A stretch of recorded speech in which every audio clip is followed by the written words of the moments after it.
Welcome, everybody, to the Grueling Truths Colts Weekly Show. I am your host, Cole Hanna, and we're here to recap. No, you're not the host. You're the co-host. Co-host. What I was going to get to. Now you sound like good pastor. Way to go. You're hanging around him too much. Can't have that. All right. Do we need to re-record it, or should I just run it back? Go. No. Okay. No. I just called you out. Right. Yeah. All right. Okay. Here we go.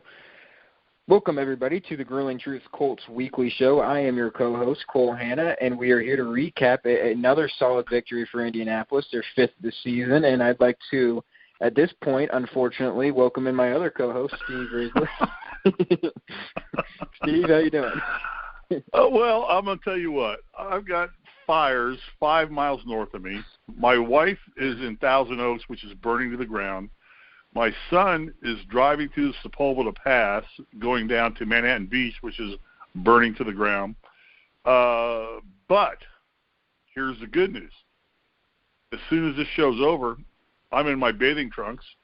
It's about 85 degrees out here, and my dogs and I are going to go swim in the pool after we water down the roof of our house again. Well, there you go. Sounds like you've got it all figured out right there. At least you got the pool to go to after the fire. I don't know how safe the pool is. We'll figure that out if it comes this way. But right now, it's a mess out here. I mean, the fires are just going nuts out here. So yeah. All right. Anyway, go ahead. Lead us off. I was just going to say, what do we got? You want to jump into the offense here really quick and kind of look at what they were able to do against Denver. It's kind of a tough game for them, at least statistically. It looked like a pretty tough game for them. For the Colts or Denver? For the Colts. For both teams, really, but especially, I thought for the most part it was a pretty boring game to watch if you like big points and a lot of yardage. This was not the game you'd want to watch. But hasn't that how the Colts have been all season long? They've kind of just been methodical and efficient. Yeah. And the one word I wrote down on my notepad was efficiency. I think this is a very efficient football team. I think this offensive line is punching holes. You start with the rushing game. Marlon Mack, 19 carries for 76 yards, 16 yards his longest carry, which is good. Jacoby Brissett picks up 34 yards. Hines picks up 12. Wilkins picks up 5, 127 yards. And then Brissett goes 15 of 25 for 191. But is this offensive line just pretty much carrying this team offensively right now? Yeah, certainly. I think the offensive line is definitely going to be one of the biggest strengths of the team, without a doubt. I mean, we've got Quentin Nelson, Costanzo on that left side, and even Braden Smith and Glowinski on that right side may not have the star power you have on the left, but you still have two very, very competent players on that side. And Ryan Kelly at center really does a great job of keeping everyone playing together as a unit. So it's definitely, if it's not the best offensive line unit in the NFL, it's certainly in the conversation. And they do a great job of, not only opening holes for Marlon Mack in that run game, but they do a great job of protecting Jacoby Brissett, and they have done that all year. Now, give credit to Denver. They were able to get a little bit of pressure in this game. Brissett was sacked 4 times. And we really kind of saw him look uncharacteristically under pressure for a lot of that game. Now, you have to give credit to Denver. I do think they have some very legitimate pass rushers. Von Miller has been one of the best in, the NFL at that for a long, long time. And he had a good game against Indianapolis, 1.5 sacks against them.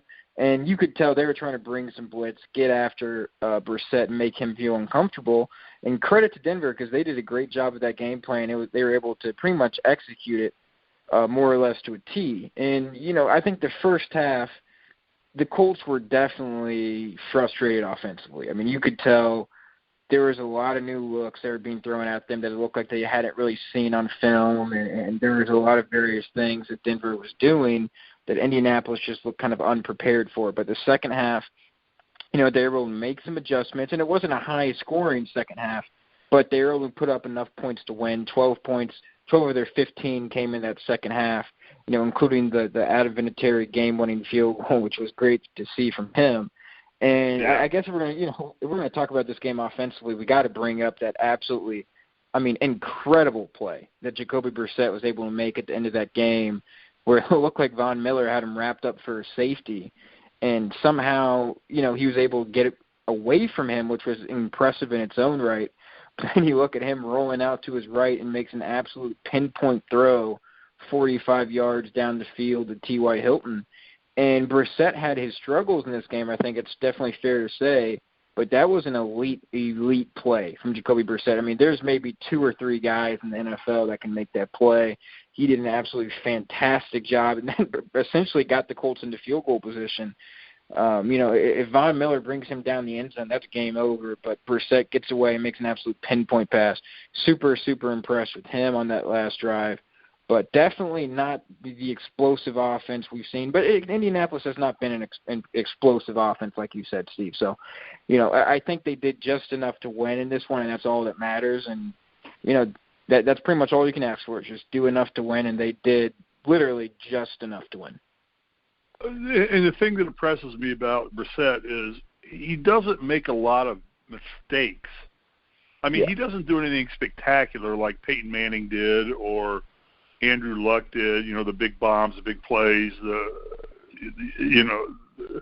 he just doesn't make a lot of mistakes in the game. The one word I wrote down on my notepad before we started the show was efficiency. I think it's an efficient offense. I think this line creates holes. I think that Marlon Mack finds the holes. And I think the lead blockers, Quentin Nelson, loves to headhunt. He'll go find anybody to hit as soon as he can. Ryan Kelly loves to hit. Costanza's solid. As long as they can keep these guys healthy, I think this is an effective football team because they become hard to guard because you don't know if they're going to run or pass on you. And they're using their tight ends efficiently. I'm looking at the stats right now.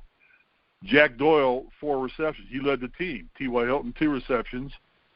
Ebron, 3 receptions. So your 2 tight ends get, 7 of the receptions. You're going in there now and saying, we're going to throw under you. We're going to let these guys get the ball, and we're going to run them down. And we got blocking as soon as we can and go. So I think it's an efficient offense. Not like what San Francisco's putting on numbers with Garofalo. It's not this big spectacular play. It's just they just knock it out. And this offensive line, I think, is driving everything offensively for this football team.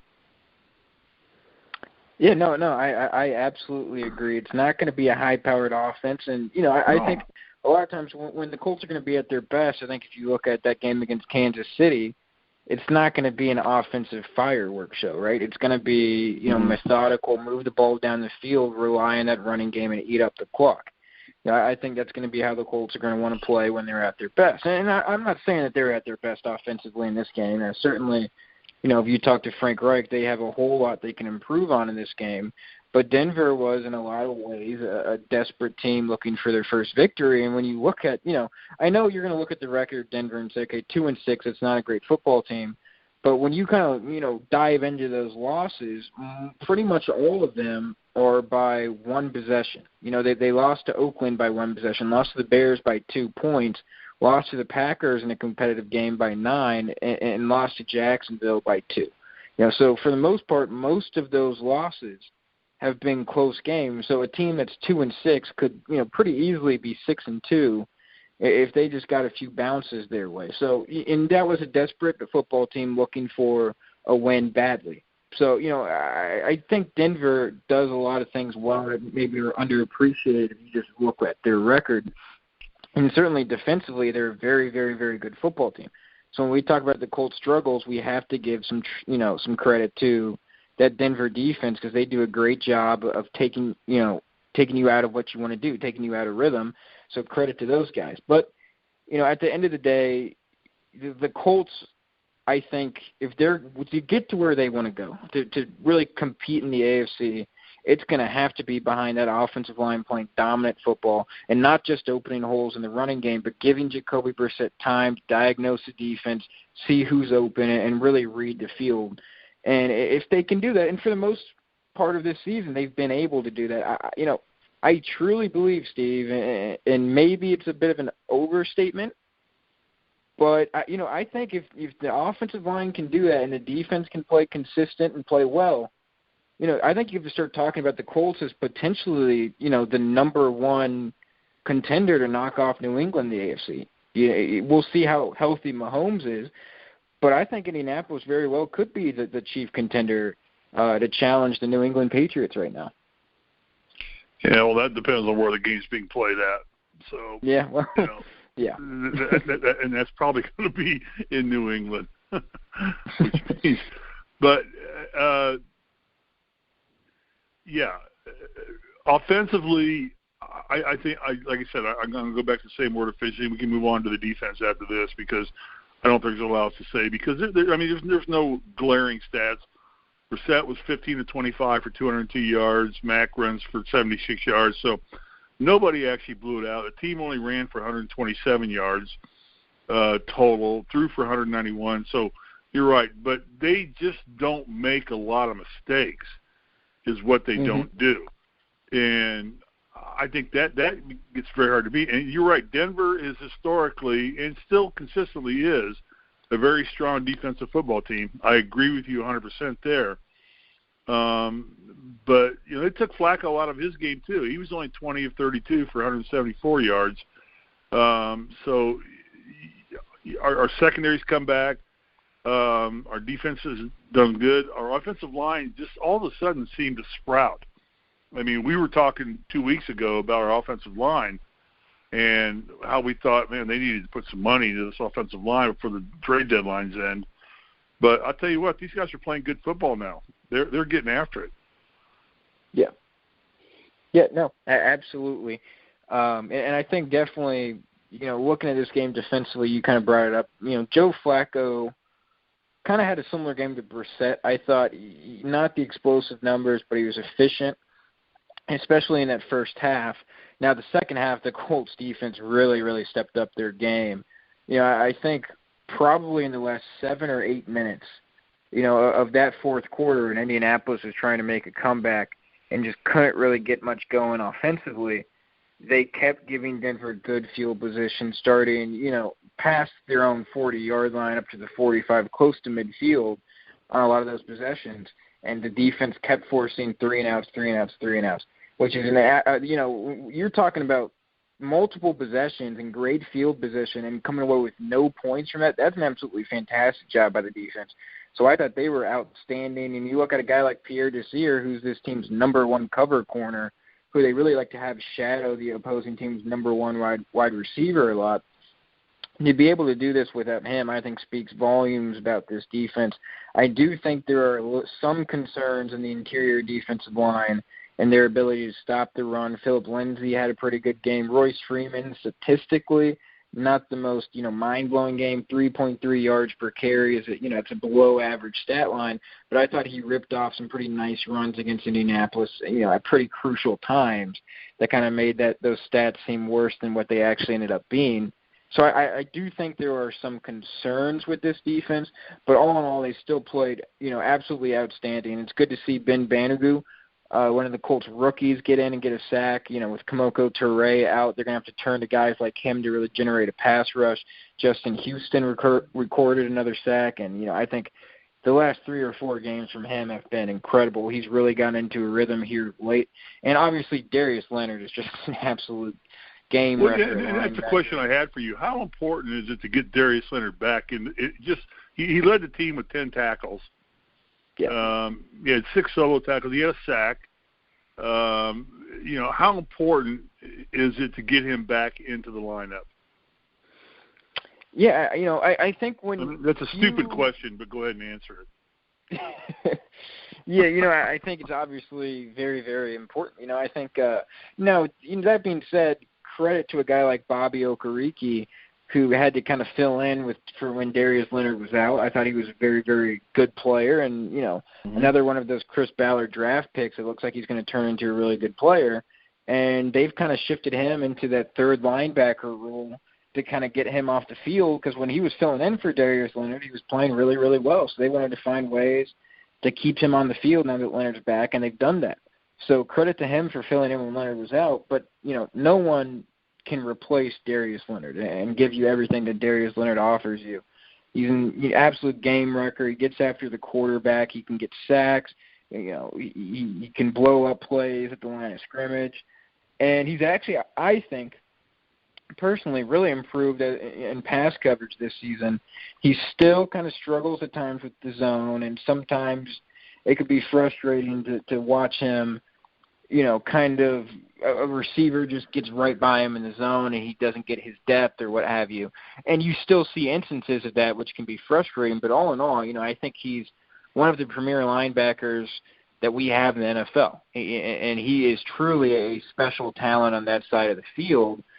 And, I think this Indianapolis Colts defense is not going to be the same without him. If they don't have a game changer like Darius Leonard, who's the guy that not only is making game-winning plays for you all over the field, but he's the guy you trust to call your defense and to organize you defensively, I think just both of those really kind of show you the kind of player he has, the trust the coaching staff, has in Darius Leonard. I think he's an absolutely phenomenal player. And it's tough to imagine anybody, being able to replace what he gives you from a production standpoint. And again, you're in Indianapolis or in Bloomington, and I'm in Los Angeles. So, is Darius 100% healthy? I mean, or are you just putting him back in the game because they need him? No, I mean he should be healthy. I mean, obviously, you can ask that question. I feel like for any player in the NFL, how healthy are they? Because I doubt most players are 100% healthy at this point. But the time he missed was for a concussion. He actually missed a few weeks with it, so it was a pretty serious concussion. Serious hit. Yeah, a lot of guys, which is crazy to think about, but bounce back from those sometimes without even missing a game, or maybe missing one game. So for him to miss a few games, it was a pretty serious issue he was dealing with as far as the concussion goes. But at this point, you're kind of talking, a month and a half, probably almost close to 2 months actually, that he's been removed from that concussion. So he should be good to go. I would think there shouldn't be any lingering effects from that troubling him. Okay, so so far, and I have an answer for this, but I'm going to ask you the question. Who's been the star of this team so far this year? Yeah, I think it's actually am I allowed to pick an offensive lineman? Is that allowed? Pick whoever you want. I have an answer. I mean, I know who I think is. I think legitimately. Legitimately, he might not get the recognition in terms of stats. He might not statistically be the most important guy on the team, or whatever advanced statistics you want to look at in terms of trying to determine the value to the team. I'm going to go Quentin Nelson. I think what he does on the offensive line, like you said, just headhunting. Fun to watch. At the offensive line position, it is incredible how you can go through his tape week after week after week and just demolish defensive linemen, put them on their asses. It's literally incredible.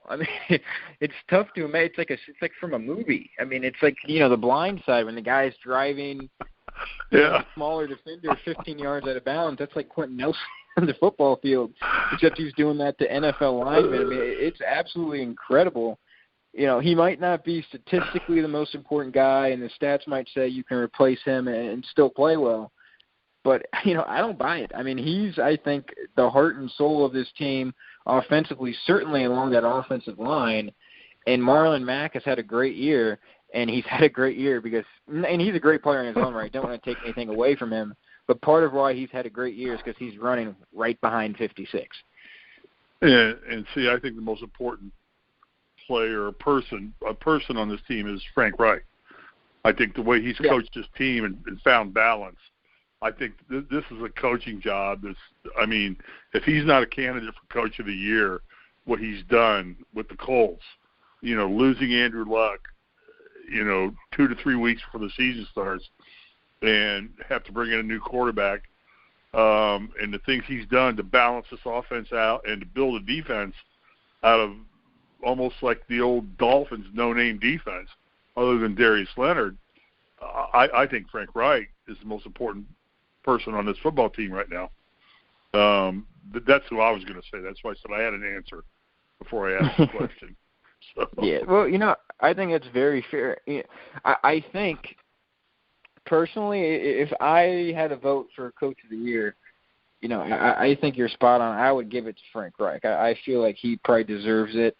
I think pretty much everyone, counted out Indianapolis. When Andrew Luck was down, it was, okay, this is Houston's division now with Deshaun Watson. That's the best quarterback, and, the Colts are going to miss the playoffs and kind of fall down that, in that division. And a lot of people were putting, even Tennessee and Jacksonville above them.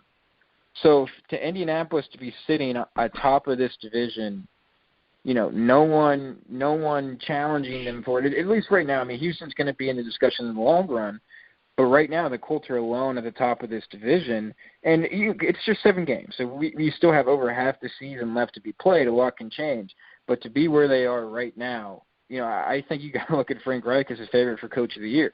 I don't know how you could go anywhere else with it right now. And I know a lot of people are going to look at San Francisco and being undefeated, the job they've done, and honestly, yeah. Their coach is a candidate as well. That's pretty amazing for the turnaround they've got. But that's a lot on Garoppolo's arm. I think that the Colts is on a balanced offense and a balanced defense.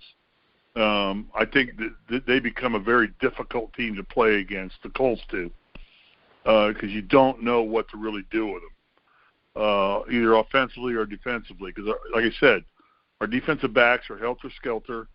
They go all over the place. They're young. They're going to make mistakes. They're going to get burnt. But, and we haven't even really utilized T.Y. Hilton yet this year. They've been throwing under to our tight ends, to Doyle and to Ebron, and Hilton only had, 3 receptions, I think, wasn't it? I think it was two just receptions. 2 receptions. Two receptions. Yeah, two receptions, yeah. So you're not even really utilizing T.Y. Hilton yet, who is arguably one of the best receivers in the game right now. So, I think that actually opens up a pretty interesting discussion where I think if you want to look at one position and say, okay, this is the weakness for the team right now, I've got to go wide receiver. Now part of that is Devin Funchess is out, and he's going to miss it probably at least a couple more weeks. And that was the guy Indianapolis signed, for him to be the number 2 receiver in this team. That was his role, right, was to be behind T.Y. Hilton and be the number 2 receiver. And he essentially didn't even play a full game before he was put on IR with a collarbone injury. Now he's designated to return, we believe, so he'll be back, we expect, at some point here in the next couple of weeks or so. But in the meantime, you're essentially left with one receiver on this team who you feel confident in T.Y. Hilton. And the rest, you've got a lot of young guys and a lot of unproven guys, like Zach Pascal, who stepped up at times but not consistently. Paris Campbell is still, a rookie from Ohio State, is still looking to kind of figure out what his role on this team is. Yeah, he had 0 receptions, He didn't get anything through. I think a lot of people have been – I think he targeted one time. I think he was targeted only one time, so, yeah. Yeah, a lot of people have been disappointed with him. He's a rookie. Not everyone comes in and lights it up immediately. So you still got a guy like him trying to get settled, Chester Rogers and Deion Kane, all of those guys. You don't have a whole lot behind T.Y. right now. And, there was some discussion, are they going to make a trade to try to grab someone? Obviously that didn't come through. So at this point, you're kind of just waiting for, when's Devin Funchess going to be back? And when he's back, is he going to be 100% healthy, right? Like, is he going to be ready to go from week 1, or are they going to have to ease him back into it? So that's going to be a question that we're going to have to monitor as well, not just when he's back, but when he is back, is he ready?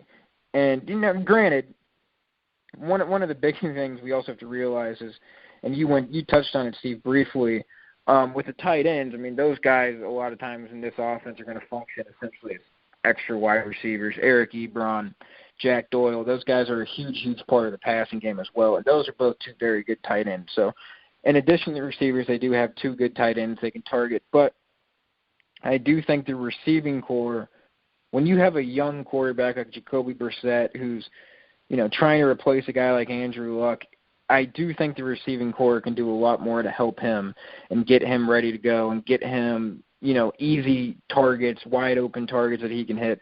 And when they play good defenses like Denver and they can double team and try to take away T.Y. Hilton, I think that's when we start to see some offensive struggles from this team. Yeah, but the way the Colts are doing it isn't a good thing. I mean, by using your tight ends, you're kind of throwing under the coverage. You're saying, I've got two big tight ends, and they both can run the ball. If I can get in here, Doyle averaged 15.3 yards a catch. Ebron averages 8.7 yards a catch. So, can't we just take that? Two of the four plays we try and run and live with that and just march and move the chains. I mean, move the chains is the most important thing. And that's what I think Frank Reich has set this team up to do is they just move the chains. They just march it down the field. I mean, we'll burn the time. We'll take it over, and we'll bust open holes for our running backs, and then we'll throw under you, and we'll let our tight ends do the work. And then we've got T.Y. who will burn you when we need to burn you. And Is that not kind of a fair assessment of this football team right now offensively? No, I definitely agree. The concern with that, and I do think we saw it a couple of times in this game, is you don't want to get, I guess, predictable offense where you're expecting, okay, back-to-back runs, and then, we're going to go short to the tight end. You don't want to become predictable because then when you play some of the truly, elite defenses that are very good at taking away what you want to do, that's when you're going to run into some trouble, especially, like we briefly talked about. If you run into a guy like Bill Belichick, who's become just an absolute master of taking away your primary option. He finds out whatever you want to do, and he takes that away. Okay, go to your backup thing. What else do you got? So I think with Indianapolis, you don't want to become overly reliant on the run game. You don't want, if you can dominate at the line of scrimmage and dominate from the running game, great. There's nothing wrong with that. But at the same time, you've got to have the horses to go away from that if that gets taken away from you. And at times, I think the Colts do. I think the Colts do. I think they do. I think they've shown that as well. But especially against Denver, for a lot of that game, it looked like they weren't going to have that, right? Denver was leading most of that game, and the Colts offense really had nothing going for the majority of that game. Now, when they came to the end of the game, that second half, they started to get some things going offensively. And again, I think going back to what you said, I think that's just a credit to Frank Reich because I think he's absolutely fantastic at making adjustments when he needs to.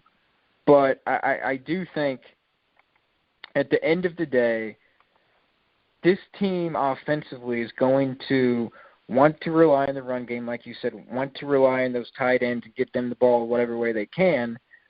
But there's also going to be some games where, someone's going to take away that run game. And they need to open it up a little bit from a passing standpoint and hit those wide receivers and not just short games. You're going to have to start looking down the field. They've done that at times, and we've seen that at times. Obviously, they did it against Houston. They did it against Atlanta. We've seen them do it at times. My only concern with this group right now is when they get into the playoffs and they play an elite defense, do they have the wide receivers who can consistently get separation? T.Y. Hilton can. He can. But the question is, can those other guys, because teams are going to just double team and take away T.Y. Hilton. Who's going to step up for you from a receiver standpoint? Hopefully Devin Funchess can be that guy, and whenever he's back and healthy, hopefully no more than a couple weeks from now, he can be the guy that can step up and beat man-to-man coverage consistently. Well, what do they need to do to get Paris Campbell involved? Where's he faltering at? Yeah, it's interesting. He's obviously just came back from an abdomen injury. Who knows exactly what it is? We know he had surgery on it. So, but we don't exactly know what the deal was. So that's, probably a hernia. How yeah, exactly. It could be something like that. So how healthy is he right now? I'm not exactly sure. That could be part of it. But, I think he has such elite speed. I mean, you look at a guy like T.Y. Hilton, elite speed, and you look at a guy like Paris Campbell, you have two guys that can really shine on the outside if you can get them in space. So I think at this point you just kind of got to get Paris Campbell's confidence up.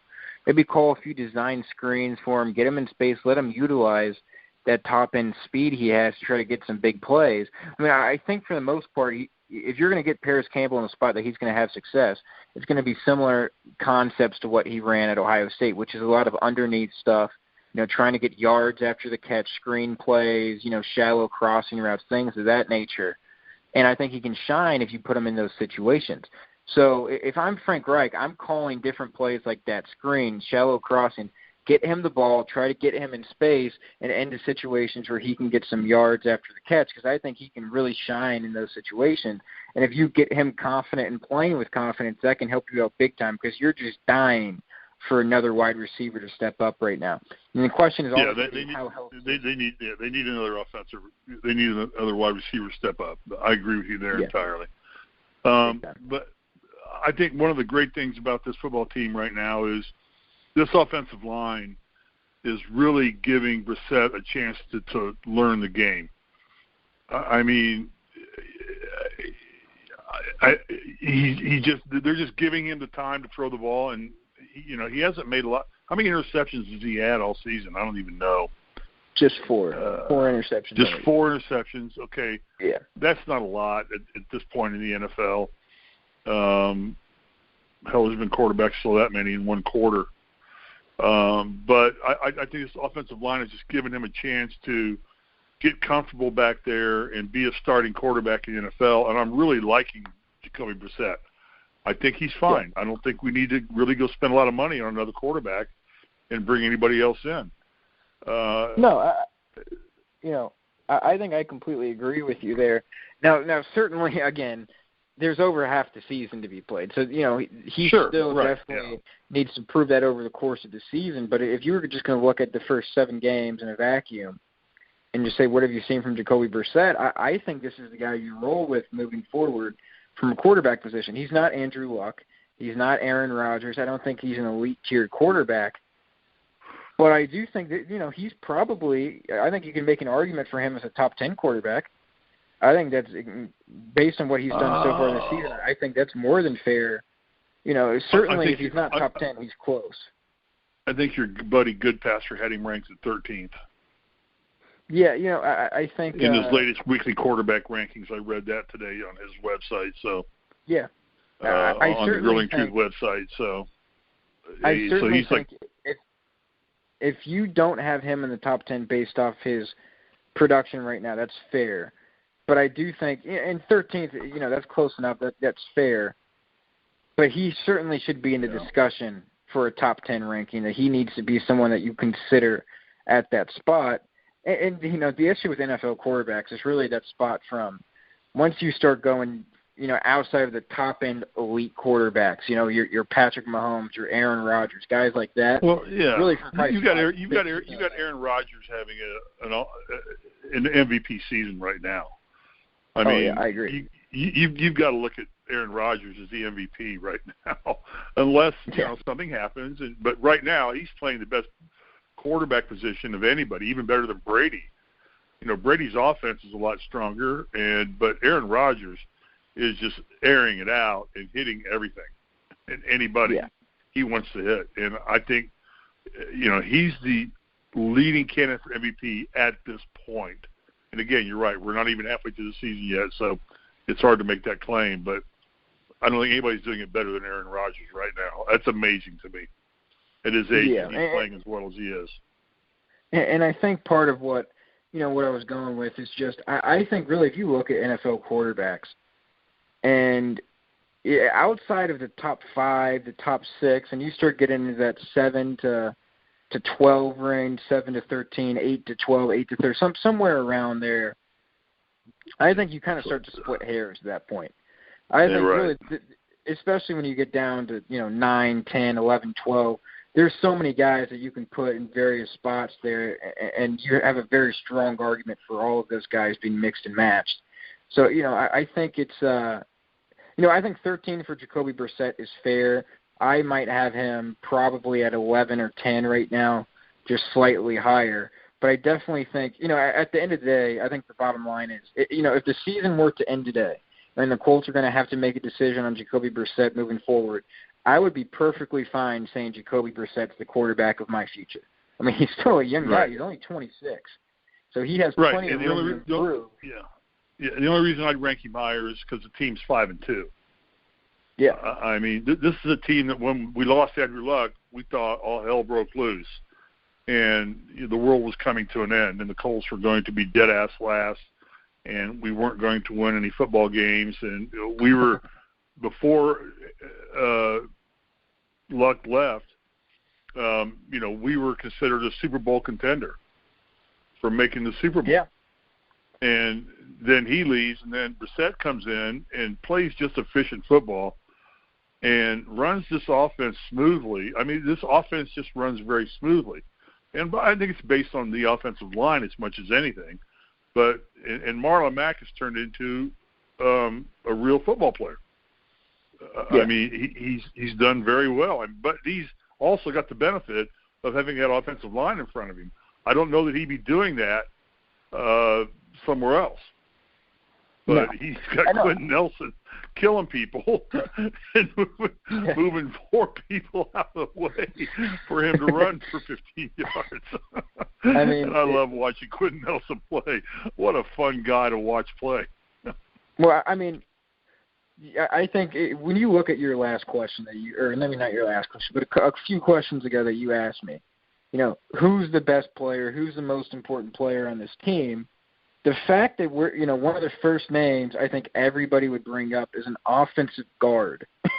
I mean, that just speaks volumes to how dominant he is. Because when you talk about who's the best player in the NFL, who's the best player on these various teams, the first name you bring up is not usually an offensive lineman. You look at the quarterbacks, you look at wide receivers, you look at running backs, you look at those flashy positions. You don't look at the offensive linemen, but somehow Quentin Nelson makes playing offensive line flashy.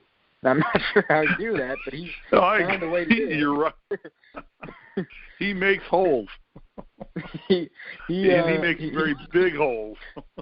And the good thing about Marlon Mack is Marlon Mack knows how to find those holes, and he's learned to follow him. Yeah. I mean, it's like it's no surprise. You know where the Colts are going. They're going behind Quentin Nelson. We're coming. No, we get that left side of that line. That left side of that line, we're coming at you. I think you brought up a very good point just now, though. And obviously, a ton of credit to Quentin Nelson in that offensive line, but also credit Marlon Mack. Like you said, he does a great job of finding the hole. Mm-hmm. And sometimes it's not the most obvious hole that you can find, and sometimes he has to dance around and make a few cuts before the hole opens up. But he's done a great job of being patient, following his blocks, and as soon as that gap opens up, he's through it and downfield. So, I think he's really done an absolute fantastic job this season. He's much, much improved as well. Like, this offensive line is dominant, one of the best offensive lines in football. But Marlon Mack is one of the best running backs in football as well.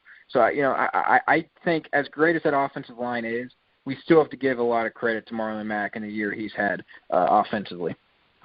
I agree. How much did he run for this year? I don't have the season stats up. I can pull it up. I believe it is 500. So he's over 500 yards already. 590 yards. So he's going to be a 1,000-yard rusher by the time the season's over with. Barring an injury, all right. I would be shocked if he doesn't make it there. Yeah, a couple things left. Talk about the AFC South real quickly, because this all of a sudden become a very competitive division. I mean, I think all these teams are very balanced. Houston's a good football team. Jacksonville's a good football team. Tennessee's a good football team. The Colts are leading the division right now, or the conference, whatever they call it.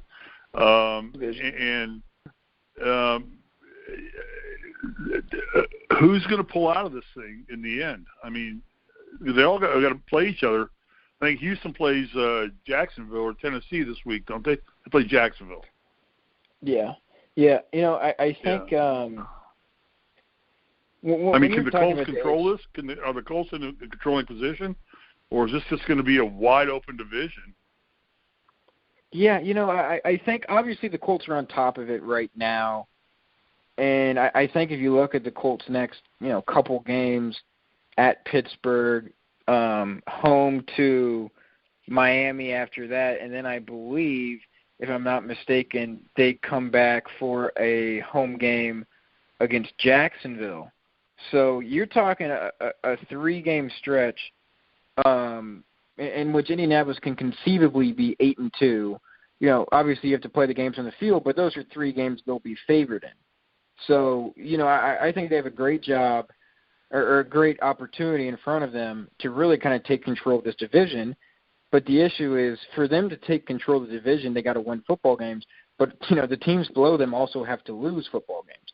And I think you look at a team like Houston, who, I think them and Indianapolis at the end of the year, those are going to be 2 teams right neck and neck. I think Houston, I would be very surprised if they were to miss the playoffs altogether. So if they're not winning the AFC South, I think they'll be into playoffs in some fashion as a wild card. Now, one of the big things I feel like we have to bring up when we're talking about the AFC South is J.J. Watt is done for the year, right? So that's going to be a blow to Houston. Yeah, he went down today, didn't he? Did they announce him out for the year today? I believe. Yeah, it came out from that game on Sunday. Dealing with, I believe it was a shoulder deal, a torn labrum, maybe something to that effect. But he's down for the year. That's easily Houston's, best defensive player, potentially the best defensive player, in the division. So him going down, that's going to be a big blow to Houston. But I still think Deshaun Watson is special at quarterback. And even with him going down, I think there's going to be, Houston's not going to go away because J.J. Watt's down. I think Deshaun Watson is special, and he'll have that team in the playoffs at the end of the year. I think Jacksonville and Tennessee are both good teams. They're tough to figure out, especially Jacksonville with Gardner Minshew, who's kind of come out of nowhere and played really, really well at quarterback for them when Nick Foles went down. But how legitimate is he? I don't know. They've really only played 2 good teams.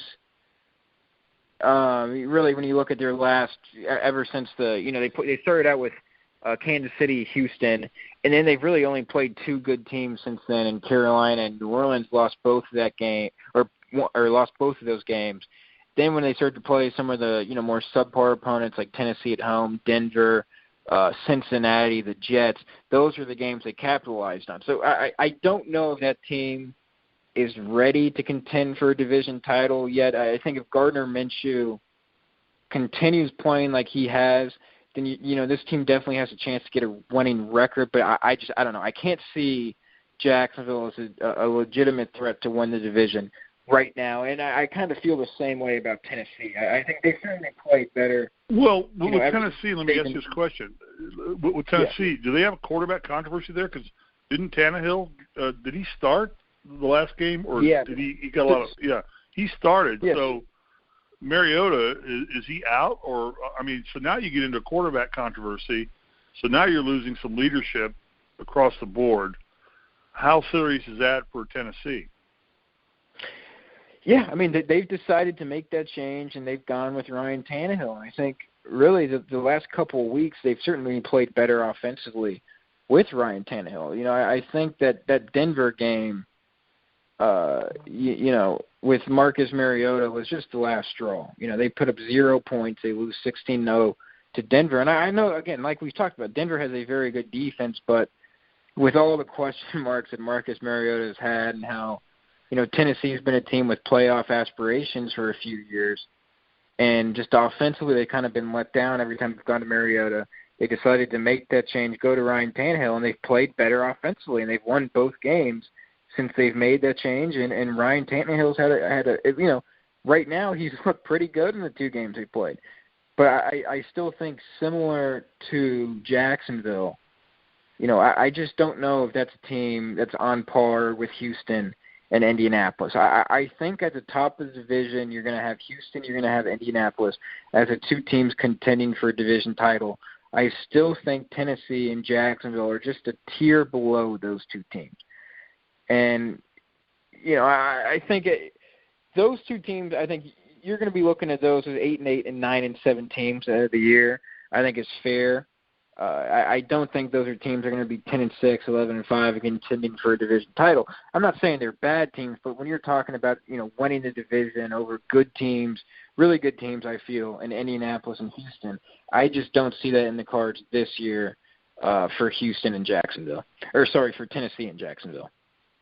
Yeah, no, and I just, like I said, I think Indianapolis, the Colts are just an efficient football team. I don't think you're going to see a lot of big play Ray out of them. But I think they're not going to make a lot of mistakes either. I just don't think they're going to screw up that much. I think that Frank Reich's got these guys working right and got them going, and they've got an offensive line that can blow holes open any way they want to blow them open. They got a running back who can run through those holes. They've got an efficient quarterback. He's definitely not a superstar quarterback, but and then you've got two tight ends that can catch footballs and get you another 5 yards after they catch the ball. And if you can do that 2 out of 3 plays, you're going to move the chains, and you're going to march down. And you're going to create drives. And you're going to shoot time off the clock, and you're going to score points. And now the $10 question here is Vinatieri.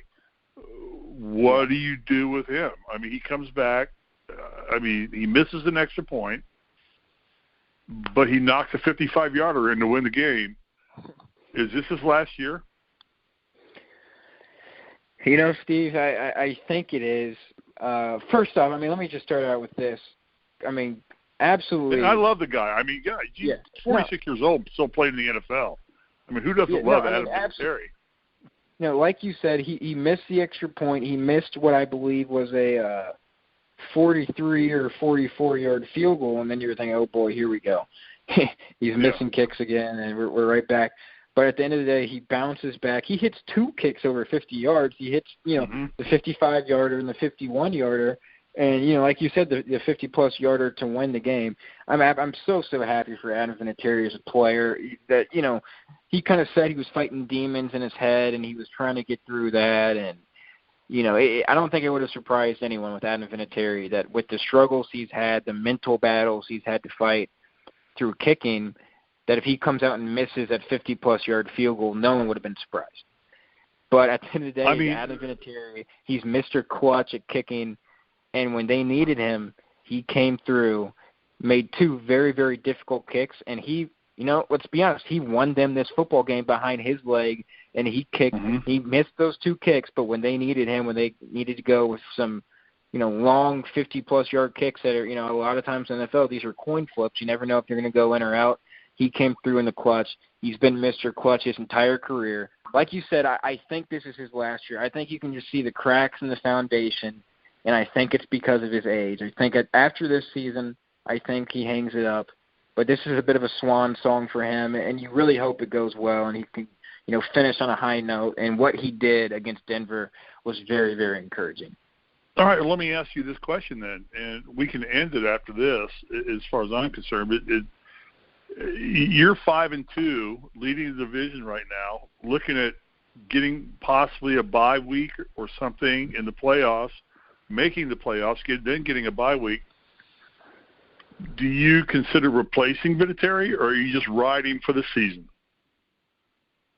No, I think you're going to ride him for this season, especially with what he was able to do against Denver, coming through in the clutch. I certainly think it's a situation you want to monitor. I think he's turned it around after a tough start.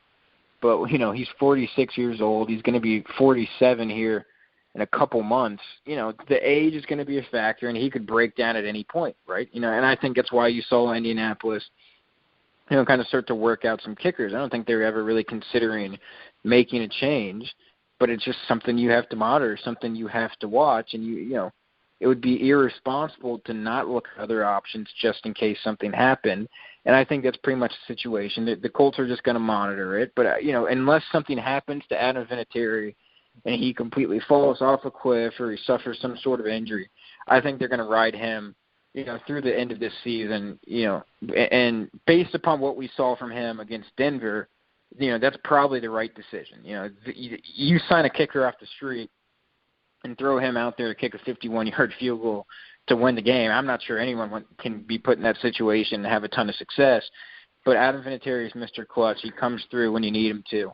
And, it's just they're going to monitor him. So at the end of the day, I think they're going to go with him to the end of the season, bearing some, breakdowns or major struggles from him. But based upon what he did in Denver, I don't think there's any reason to suspect that he's going to fall apart. But you never know. And you know what? I when I watch the NFL and I watch football, I think of all the skilled positions, kicking a 55-yard field goal and being that accurate has got to be one of the hardest things in the game to do. I mean, I'm thinking I can throw a pass. I played quarterback in high school, and I knew how to lead a receiver. I knew how to do things. But to sit there and say, I have to sit here and get my foot speed down, my steps down, got to get the hold right, and then I've got to drill it straight. And I think it's one of the hardest things to do in football is kick a long field goal. I just sit there. I'm amazed at watch these guys all like, dadgummit, he's 56 yards out. That's good. I mean, it wasn't even close. He split it the middle. Yeah. That's how good these guys are. So that's good. All right. Anything else for you to talk about the Colts? They're 5-2. They're leading the division. They're going to Pittsburgh. What do we think about Pittsburgh? Can they beat Pittsburgh at Pittsburgh? Well, certainly I think it's going to be a tough game. And I know it's Pittsburgh without Big Ben, but Mason Rudolph has filled in. He's been, he's not been Big Ben, but he's been a respectable quarterback. He's been solid. I think based upon, how the two teams have looked overall this season, I think you have to give the edge to Indianapolis. I think Indianapolis has looked like the better team. A 3-point favorite. I think they're a 3-point favorite. I just did my pool today. I think they're like a -3, so they're predicted to win. Yeah. So I mean, and that's at what scares you about this game is it being at Pittsburgh, which is a place historically that the Colts have really, really struggled in. I mean, I think you'd have to go and look it up, but I'm pretty sure historically the Colts have actually struggled in Pittsburgh more than they've struggled in New England. And you think about how good the Patriots have been, but that just kind of goes to show you how bad they've been in Pittsburgh. So, and it's not the Pittsburgh of the last 10 years or so. They've fallen off, and injuries, and Antonio Brown and Le'Veon Bell leaving. It's a different team this season. But they've still got a very good defense. Yeah, Roethlisberger being out and all that. But they've still got a good defense. I do think they have a good head coach. And they've played better of late. I mean, they've won 3 of their last 4 games after losing, their 3 straight games to start. And a lot of their losses, you go back, it's been close games. I mean, very close loss to Seattle, very close loss to San Francisco, very close loss to Baltimore. So, it's another team that's in at 3-4, but they could easily be, 5-2, 6-1. So similar to Denver, I think they're a little bit better than Denver is, but I think they're in that similar situation where 3-4, their record doesn't blow you away, but you start to dive into those those losses they've had, and you start to realize, okay, this team could easily be, in the playoff picture right now if they get it, just a few bounces to go their way.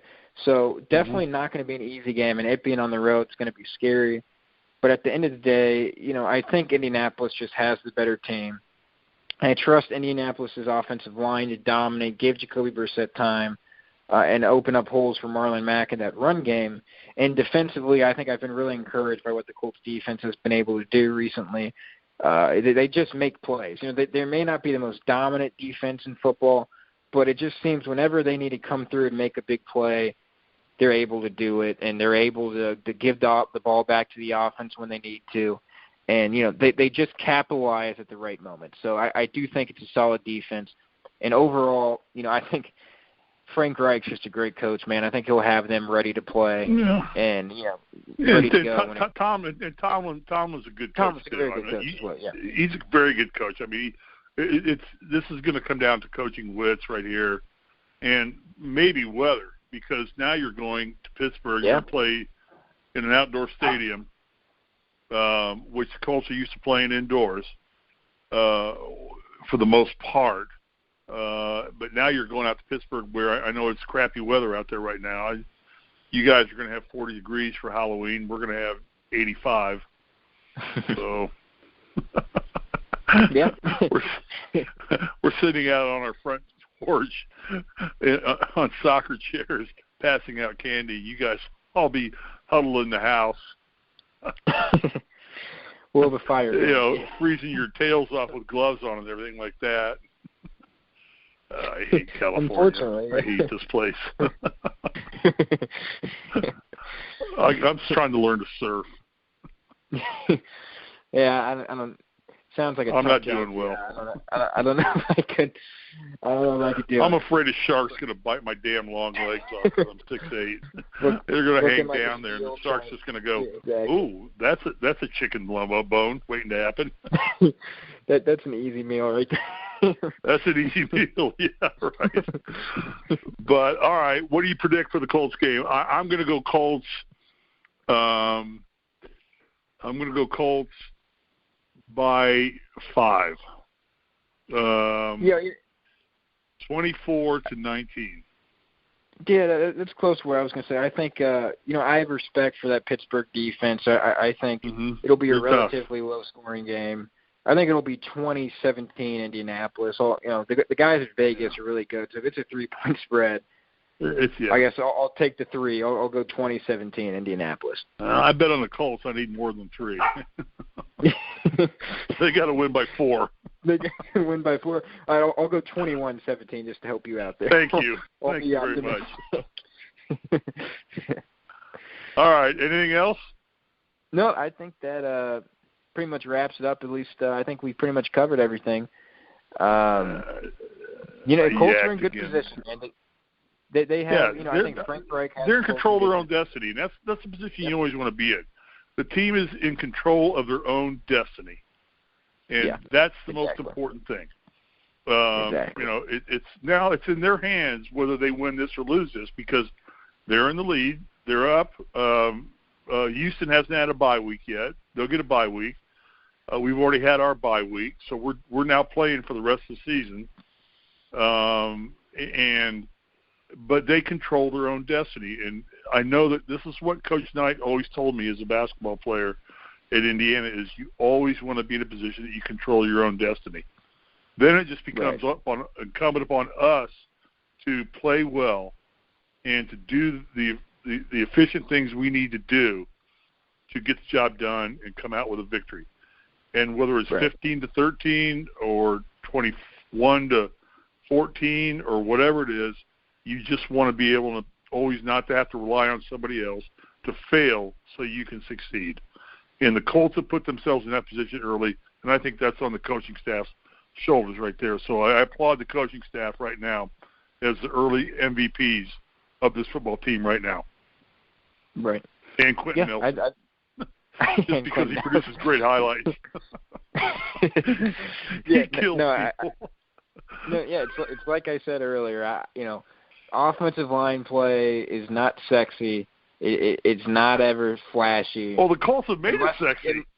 No, exactly. That's what I was going to say. Unless it's Quentin Nelson and that Colts offensive line, they've somehow found a way to make it sexy. They've made it sexy. I'd rather watch the offensive line when I get to watch the Colts play. It's like I don't give a damn what Brissett is doing, what Marlon Mack's doing. I want to watch the offensive line go hit people.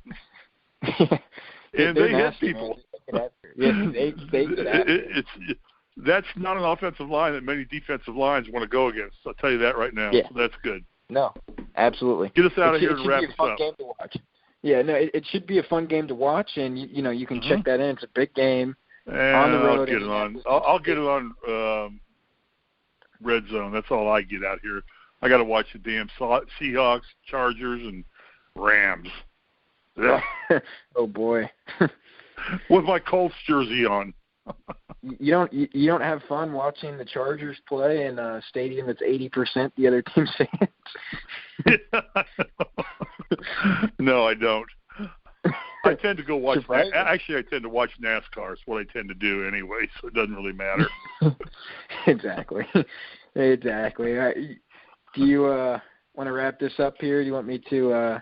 You wrap it up. Off here? Any final thoughts from you, or pretty much you good to go? No, I think we had a fun show. It was good. I think the Colts are looking very solid. I think that they're, like I said, they're efficient. I don't think they're spectacular, but they are not making a lot of mistakes. And I put that on Frank Reich and his coaching staff, and go from there. And Brissett, that offensive line is giving him a chance to develop. Marlon Mack is using the holes that are being created. Our defensive line has stepped up the game. We got Darius Leonard back, and our defensive backfield is they're just speedy as all get out. They get after it, and they'll hit you. And so I think, like I said, we're not relying. What's great about the Colts right now, in my opinion, from what I've seen, is they're not relying on big plays to win games. They're just moving the chains up and down the field. And they're holding the other team to 3 and out as much as they possibly can, and that's on our defense. So I think it's a very good football team. I think they're in the hunt. They're as good as anybody right now. I think they're in the hunt. Yeah, no, I completely agree. But I think that'll pretty much wrap us up here. So you can pretty much check us out at this time pretty much every week. Wednesdays at 8 o'clock is when we'll do the show. Hopefully we'll recap a Colts win against Denver. Obviously a big game, chance for Indianapolis to go 6-2 and keep that division Pittsburgh. entirely. In Pittsburgh, sorry. Chance to go 6-2, keep that division completely under their control. But should be a good one, but Pittsburgh's been a tough place to play for Indianapolis, so we'll see. But that'll pretty much wrap us up here at the Colts Weekly Show over at the Grilling Truth. Check us out next week where we'll recap hopefully the victory over Pittsburgh, and then we'll preview the next game against Miami. But that'll wrap us up here. I'm one of your co-hosts, Cole Hanna, and for my other co-host, Steve Risley, thanks for listening, and check us out next week.